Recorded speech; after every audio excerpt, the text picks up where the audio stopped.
This is WTOL, TV channel 11, Toledo, Ohio. It's 7 o'clock, and it's time now for the 7 o'clock report for this Thursday evening, February 3rd, 1966. Good evening, everybody. I'm Peter Wiggins. There's what's happening.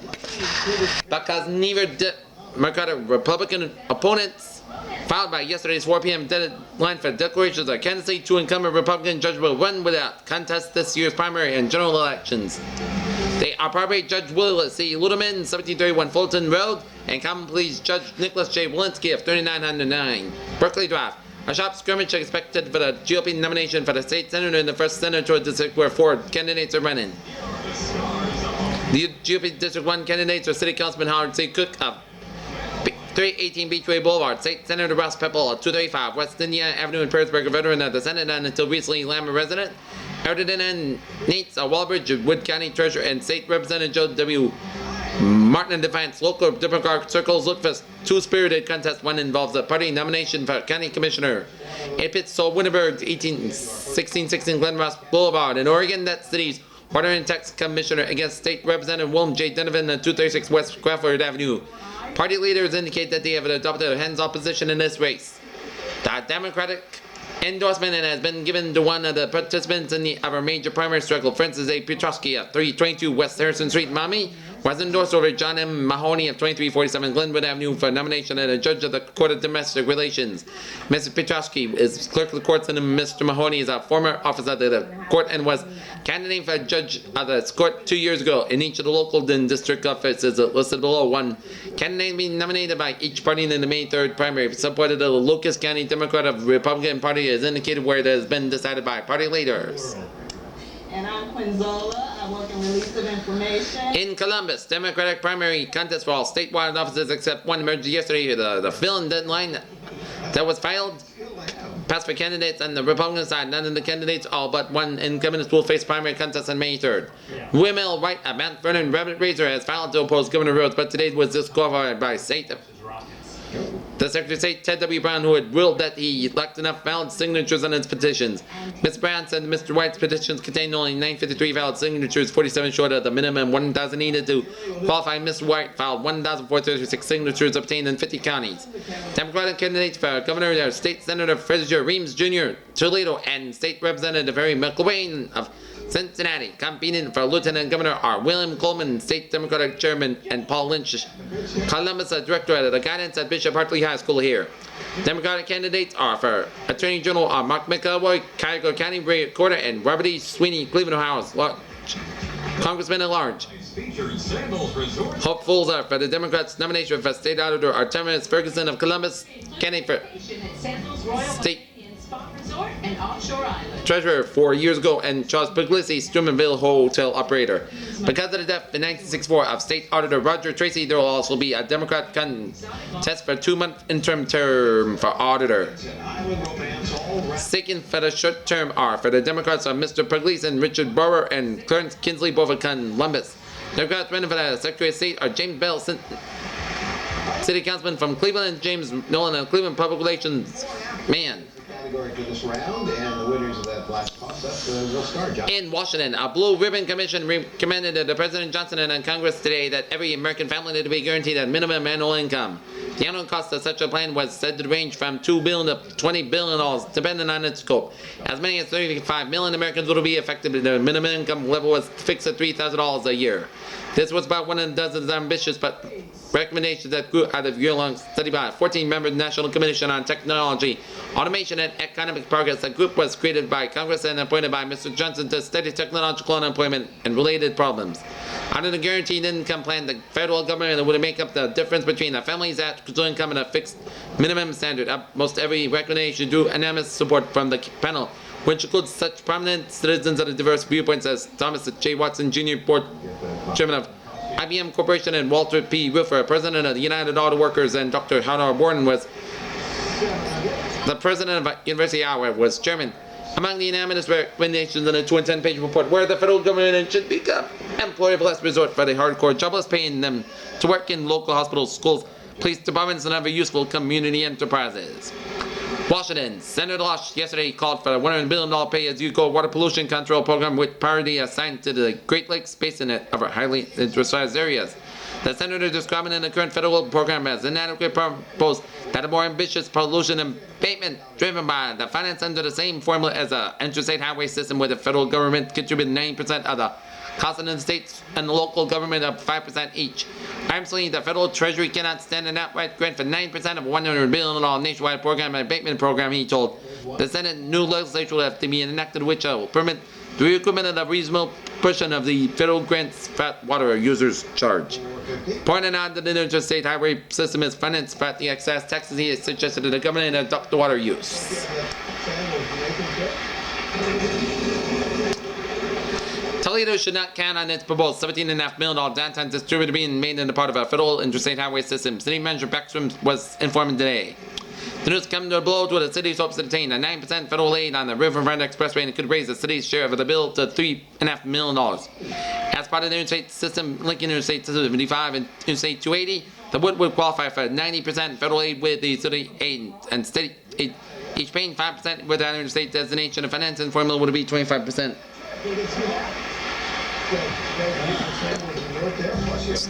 The local with the remaining 75% either split by the state and the U.S. Bureau of Public Roads (BPR) or picked up entirely by the state. K.W. Wilson, a state deputy highway director in charge of the planning and program, said it was a letter to the city manager and that approval cannot be obtained from BPR for interstate status. He signed a bypass round date in which exceeded the interstate allocation which the federal alignment was established. The BPR refused to allow an additional balance credit to bypass, Mr. Wilson said. The Wilson letter was supported by the letter for W.E. Reed, Ohio Division Engineer for the BPR, who said that the 41,000 miles of interstate expressways already have been allocated and additional mileage is not available. The one bright spot in the confused financial picture is that the state intends to assume the cost of the consultant to prepare the construction plan for the distributor, Mr. Backstrom said. City Council last month gave formal approval to the distributor route as an outline and report by Howard Needles and Tamanen and Bergendorf, a Kansas City consultant for retained by the city for feasibility studies. He confronts a local dentist accused of bilking taxpayers out of thousands. United Nations. The United Nations won its fight yesterday for a full-scale debate in the UN Security Council on Vietnam when Jordanian delegate Walid M. received instruction by his government to cast its crucial ninth vote in his favor. There were 2 votes against the debate and 4 abstentions. Besides Jordan and the United States, those in favor were Argentina, Britain, Nationalist China, Japan, the Netherlands, and Uruguay and New Zealand. This against where the Soviet Union and Bulgaria abstaining were France, Mali, Nigeria, and Uganda. After the council voted to hold the debate, it adjourned indefinitely to allow for its formal discussion among the 15 members of this most effective way that proceeded with the debate. Mr. Sadi said that he kept the council on edge while he awaited instructions from his government on how to vote.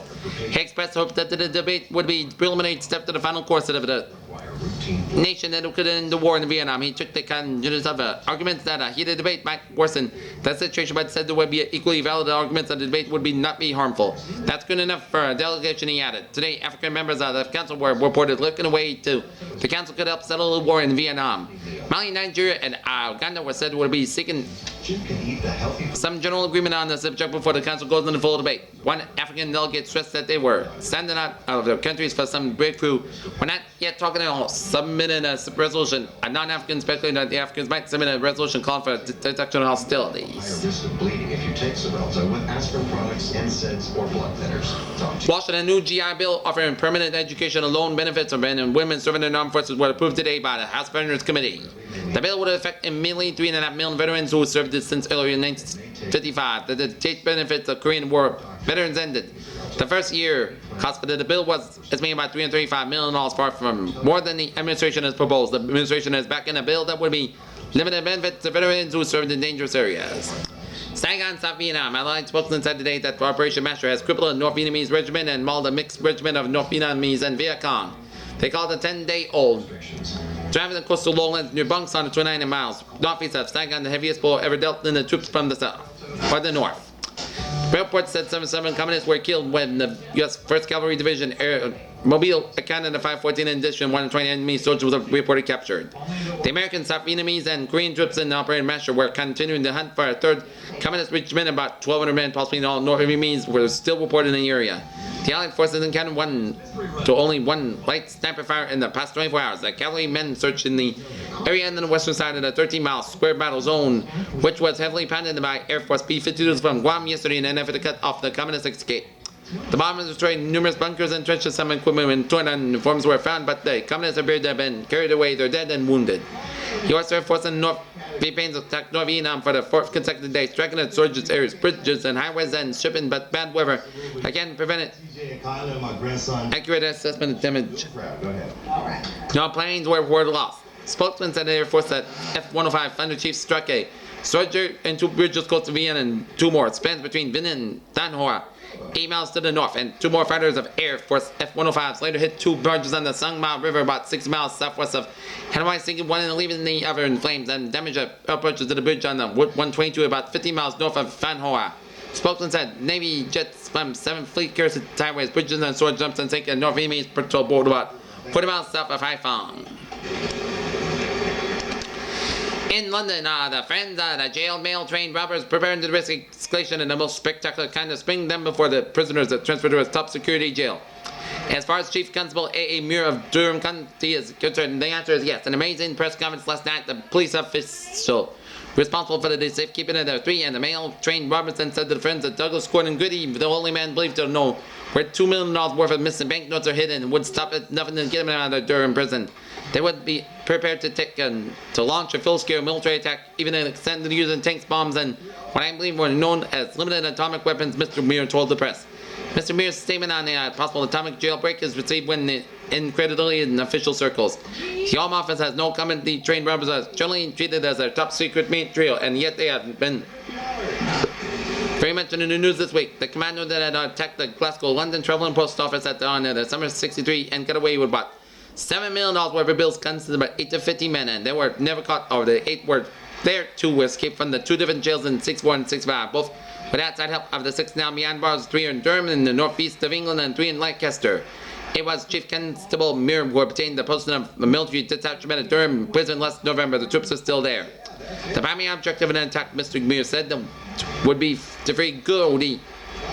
The alleged brains of the male-trained robbery and attempt from the outside would be lead to a pitched battle, and possibly a lot of people would be killed.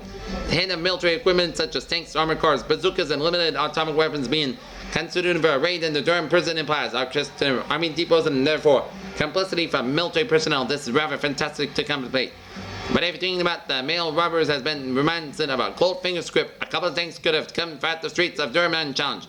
Nothing to his servant, Mr. Muir contends.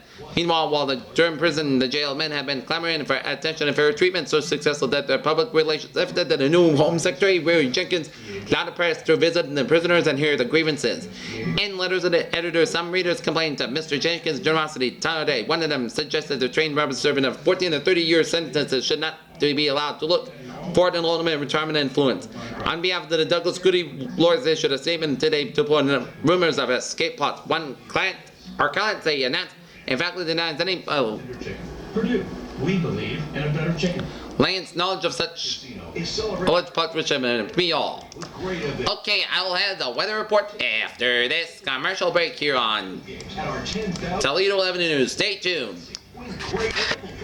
Buick wins 3 classes in a Buick Oil Performance Trials, plus a gold cup for the top braking performance. Buick Wildcat, first in acceleration, first in braking, 5th in economy, winter class 2.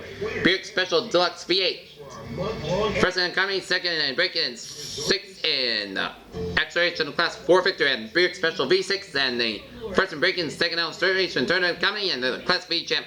Pop Science Magazine also impressed with a special V6 braking performance. They awarded a gold cup for beating every car in the braking event. The special V6 stopped in the shortest distance of all. Now you where to stop to get with it? Would you really rather have beer? 1, 2, 3. It's just that simple. First National Bank's complete family checking plan. You get 1 simplified cost, $1.23 cents for free, no complicated hard to understand methods of computing charges. 2 unlimited use of your checking account. Write as many checks as you want to for no initial cost. And 3 complete records, get cancel checks and also cancel deposit slips, and also these 3 services you wish. Number 1, automatic payment of utility bills, life insurance premiums, and Blue Cross premiums. Number 2, automatic transfer of checking accounts of funds to your savings account and automatic loan payments. Off one complete cost of $1.23 are free if you maintain the $300 minimum balance at the First National Bank in Toledo, where people come first. Okay, now on to the weather, and it is brought to you by the First National Bank of Toledo, where people come first. Here now, Peter Wiggins. Good evening, everybody, on this Thursday evening, February the 3rd of 1966. Right now, our current conditions at Toledo Airport at 7 o'clock. We have a temperature of 25 degrees with a wind chill about 16 degrees. Wind southwest about 8 miles per hour, dew point about 16 degrees. Humidity 89%, barometer 3.14 inches. Visibility 5 miles, and it's slight snow showers there. Around the region, it is 25 out in Findlay, 25 in Lima, 27 in Ann Arbor, 27 in Detroit Metro Airport, 27 in Detroit City Airport, 24 in Cleveland, 25 in Akron, Canton, 23 out in Youngstown, Ohio, 24 in Mansfield, 24 out in Columbus, 24 in Zanesville, 24 in Wheeling, West Virginia, 26 in Parkersburg, 26 in Portsmouth, 22 in Cincinnati, 19 in Dayton, and 19 in Springfield. And it's snowing for much of northern Ohio and stretching out into southern Michigan and then stretching out into the southern suburbs of Detroit and down for southwestern portions of Ontario. Here. Farting is such sweet. Okay, let's take a look at our weather map around the country. Shows another surge of Arctic air is pushing southward out of central Canada and will spread across the lakes region with occasional light snow or snow flurries for the weekend there. And it's flurries from much of the Great Lakes, snowing from much of southern Nevada, and raining up the California coast from Los Angeles, stretching it up down into southern Oregon here. High pressure centered in New York City, northern Minnesota, and central Oklahoma. And a cold front stretching from southern California down to Nevada. And with a cold front from northern Nevada stretching up in Oregon and Washington. Stationary front from Colorado stretching all the way up to Wyoming and Montana and that's Saskatchewan. And a cold front from Michigan stretching up into Ontario and Quebec. That's going to bring the Arctic air. So our forecast for Toledo and vicinity will go like this. Partly cloudy and not so cold tonight. Low 15 degrees, most clouds with occasional light snow and turning colder tomorrow. High near 30 degrees, low 5 to 10 above. Partly cloudy and cold with snow flurries on Saturday. For Ohio, increase in cloudiness and not so cold tonight. Cloudy with light snow and turning colder tomorrow. Indiana, partly cloudy and not so cold tonight. Cloudy, light snow and colder tomorrow. Lower Michigan, most cloudy with snow or snow flurries tonight and tomorrow and colder tomorrow. Up in Michigan, cloudy and colder with snow flurries tonight and tomorrow. Shipper's forecast, protect shipment for the next 36 hours. North 0 to 5 below. West 7 and east 5 to 10 above. DCU Mobile Banking lets you deposit checks. 30-day forecast for northwestern Ohio. For the month, a February indicated temperatures will average about 1 to 2 degrees below normal. The normal high and lows this time at 35. High in 18, middle of February 38 and 19, and at the end of the month 38 to 21. Precipitation should be near or slightly below normal, 1 to 2 inches for the period. And a sun right tomorrow morning about 7:44 a.m. And that is gonna be it for the weather here. I'll have the sports coming up after this commercial break here. But I know I'm going to be successful. Fund your online graduate or undergraduate program today and see yourself succeed. Quality comes first at Firestone. Brand new Firestone nylon tires now at bargain prices. Limited time only. Second tire just $5 plus tax when you buy. The first tire price listed. Proper sizes from tube type black wall, tube type white wall to tubeless black wall and tubeless white wall, tubeless black wall and tubeless white wall. All $5 here in the second tire here.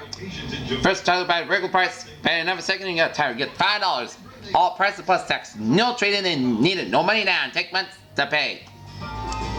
Your safety house business at Firestone. Press shown at Firestone. Competitively priced at Firestone dealers and at all service stations displaying the Firestone sign. And you get Imperial Lawn and Plankford Highlands 2010-5 at $1.87. Limited to Deluxe Toolkits at 25 piece Oxball. Deluxe Toolkits of carbon steel tools, plus patch at now $99, and Jack Nicklaus autograph model golf balls, free for $1.33. Firestone. Category is phrase for this puzzle. Toledo stores, Monday Road 17, Detroit at Bertrand, and Southland, Burn and Quindale. And Bears, can you stop safely? Wherever you need in the brake service, check whether yes first. All work is guaranteed and done by a specialist. At Peck and Sawyer at Detroit and Collinwood at GR 97594 for complete auto service. And now on the weather now. Okay, now into the sports now, and it is brought to you by Firestone. Here now, Peter Wiggins. Good evening, everybody. I'm Peter Wiggins, and here now the sports news here. Oxford, Ohio. Phil Snow seemed 2 inches, yeah. nimble enough. If he lifted, it wasn't noticeable. When he was announced that the Redskins started Miami's Woodford Court last night at the tight little TB Rockwood cheers this was a sophomore guard's first start since his left knee was injured 17 days ago. A magician. $1,650. When he shoots, Snow proves something of a liability on defense. So you turn on some letter. N. Last night, it flaked enough to the spread band of Falcons charged into the King Row. BG guards Rich Hendricks and Nick Alloy drive and Snow frequently made 31 points between them. 10 Miami's first MAC defeat after 7 victories and strangle a 10-game winning streak that looks as if they might last indefinitely. The triumph was BG's 4th in MAC play and the Curious Confidence its 4th in a row. The Falcons have lost twice and now have a chance to overhaul the Redskins. The Falcons have 1 road game and 5 home starts left. Toledo, too, has its pick of the race, having lost only once. I would have been bye-bye Miami thought that Bowling Green having splintered the Redskins events with its fast-breaking drafts from the backcourt. That was the plan. Warren Happy Scheller said later, we had picked on Snow because we thought his knee might need to be weak, yet first Hendricks was scored 7 points in the first 5 minutes. Well, I don't blame you. You know, not much happened at all for you. The wheels. And then Alloy was finished with 18 work, ran the Redskin defense. Watt Piatoski helped in the second half with 13 points, 17 in all. And Alvin Dixon was spared 15 rebounds played in the final 16-33 with 4 fouls. In the early meeting with Miami ran 6-5-6-3, the Redskins Jerry Pearson clamped down on Piatoski, allowing him only 5 points, leading 37-30. Halftime, PG switched to his own defense because 3 players, Piatoski, Dixon, and Rincello were in foul trouble all at 3. And he couldn't take a chance to pull Dixon out. I needed him too much. Albert was doing a good job to get the ball out, and we had the fast break. Shaw said the Falcons at flock of turnovers and 19 stayed in the front at the second half after Miami trimmed the lead to 3 points. And the drums were booming in the crowd hurling. BG spinned it again on a free throw by Hendricks and a tip in by Piatoski that was at a 6-minute mark. Although Miami put dangerous down the stretch, BG kept the MAC leaders at a distance. Large a big fight that should have had which had made the 5 free throws. And the basket in the final 2 minutes when we were in the zone, I was afraid we might have trouble all night. Afterward, I thought I had Snow tight in the man-to-man, and we got some better shots later, but it worked out. We tried and driving on him, but every time I went to my right, his left was that. Jim passed it away, he like a tree standing over you, so I went left and didn't get picked as quickly. Texan who played remarkably well despite the foul. Said, the foul load, the fellows helped me on defense, they kept me going. It's 2 shots a year. Early is John Gersak, a 32-year-old fast worker, made bowl in history at Eastern Lanes last night. He racked up a 3-run game and was the first perfect score ever rolled in the 9-year-old East Side establishment. Carrick in a 179 average and has been bowling for 15 years. His perfect game was sandwiched between them. Lanes of 162 and 172 and was given a 636 total in the Eastern 925 House League games previous. High single game was a 278 at the Sports Center several years ago. I was really lucky. I carried a Brooklyn hit in the 10th frame and carried all the pins. Putts on a nose hit in the 6th after carrying Brooklyn in the 10th frame, and I knew I had a good chance, but I was a bit shaky. Those open and closing games were below par for me, but it doesn't matter. I finally hit the jackpot. Good for him. Palm Springs, California, Jack McGowan went from trouble to terrific and wonder how by listening to the suggestions of fellow golf professionals. McGowan, a former Toledo, is now resides in Clearwater, Florida, was experiencing more problems than a math student last Tuesday. Jack was getting in his final practice round at the $100,000 Bob Hope Desert Classic. For 34 holes, I was a miserable mess, said the leather-faced McGowan. Then a friend of mine caught something in my swing. It felt good on the last 2 holes we played. I worked on it and again on the practice area before teeing off, and then pretty soon to have the best striking round of that year. 35-year-old McGowan struck Albright. He sailed around the El Dorado Country Club called Giants course, of course, in the 32-34 6-7 par yesterday. Captured the first round lead in the tournament in the 5 days. And 90 holes, the longest on the PGA Tour. McGowan 6-6 matched the competitive record at the famed Wooded Eisenhower spends the winter months. Jack and Ash is a pro at Highland Meadows in Toledo for 5 years before going on the tour full-time in 1960. He also had his putter operated for the first time in several weeks. I finally made it, but he said modestly, actually, Jack made 5 beauties, including a difficult downhill 18-footer for a birdie at the 15th hole. He also can 12-foot footer, a third, fourth, and finish, and holes in an 8-foot, and then number 10, his other 2 birdies came at the par 5 first hole when he pitched his third shot to within 2 feet, and he gets a par 4 6. When he wedged it within 4 feet, his only bogey came in at par 3, 16 feet, was trapped when his tee shot but exploded out well. 3 feet is bid for a par, missed one, and slided over the corner of the hole. El Dorado is considered to be the toughest of the 4 courses in which the Hope has played. And now we're going to ask you to spin that wheel. McGowan was second to play his second round today at Bermuda Dunes. Tomorrow he switched to La Quinta. The final 2 rounds on Saturday and Sunday were played in Indian Wells.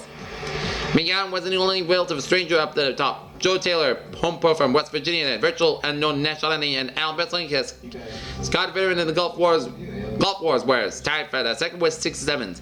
Top more famous players were somewhere behind them. Bill Casper, 1965 winner, and the Hope was 3 strokes back at 69. Tied with him were 6 other professionals. In New York, each member of the Green Bay Packers will receive $7,019.91 from a victory over the Cleveland Browns in the National Football League Championship game announced today by the league. Each Brown received $5,028.83 for shares of the second highest in the NFL playoff history, surpassed only by those from the 6-4 title game. As Cleveland received $3,052.82 and Baltimore $5,531.40 from that one. The 1965 title game won by Green Bay 23-12 grossed more than $2 million for the second straight year. Gross receipts including $1.8 million for the network radio and TV total about $2,383,086.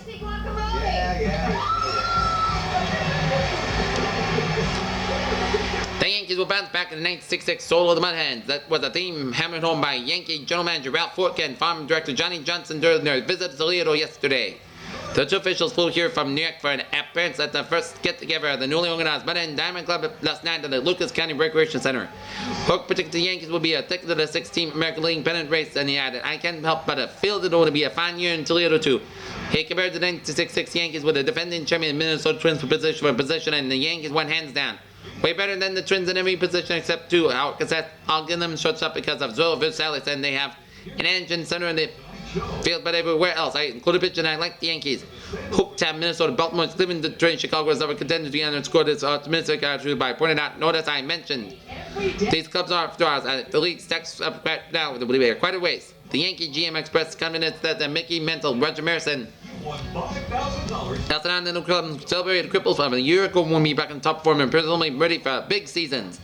I'm only sure that the doctors has assured us Mickey came back to the shoulder operation in good shape. It will be ready for spring training for moving Mickey to the first base. Johnny Kane, Yankee manager, said he has no intention of using him anywhere but in the outfield. Needless to say, thought we almost anything to keep his bat in the lineup.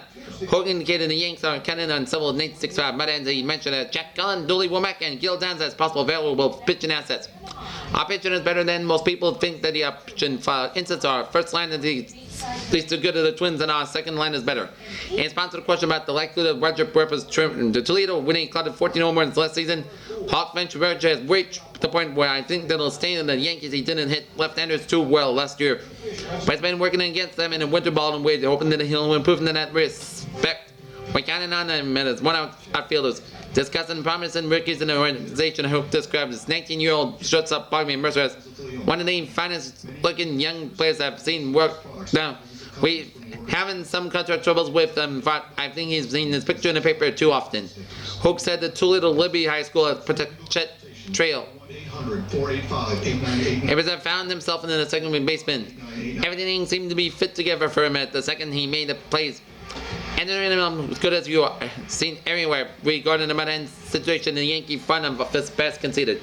Last season when this point in all more times looked like the team might be ready to move. Recalls didn't help, but they were part of the game and they were necessary.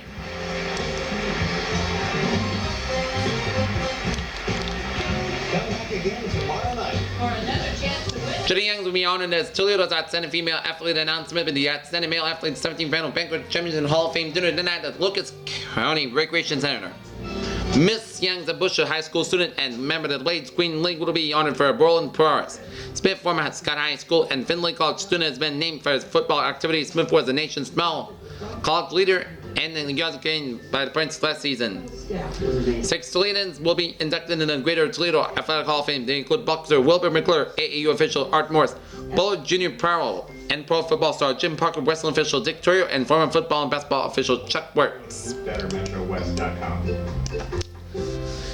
And we have an interview with Gary Winterstein here. Well, at Purdue, we say you are what you eat, And Ray Winterstein which is why at 11 o'clock. And in Cleveland, the Pioneer Sign paternity suit against professional football star Jim Brown was continued till April after a brief preliminary hearing today. The suit was brought by Brenda Ayers, 18 of Cleveland, who charged Brown as the father of her child. She says she is expecting late this month. The Cleveland Browns fullback denied the charge yesterday in the juvenile court. He had pleaded innocent to the charge when he filed it on November 29th. And that's going to be it for that 7 o'clock report on this February 3rd, 1966 on a Thursday. I'm Peter Woods. I give a good evening, and coming in next on Toledo 11 will be the Monsters. We'll be back by the 11 o'clock report. Have a good evening, and we'll be back at 11 o'clock. Have a good evening.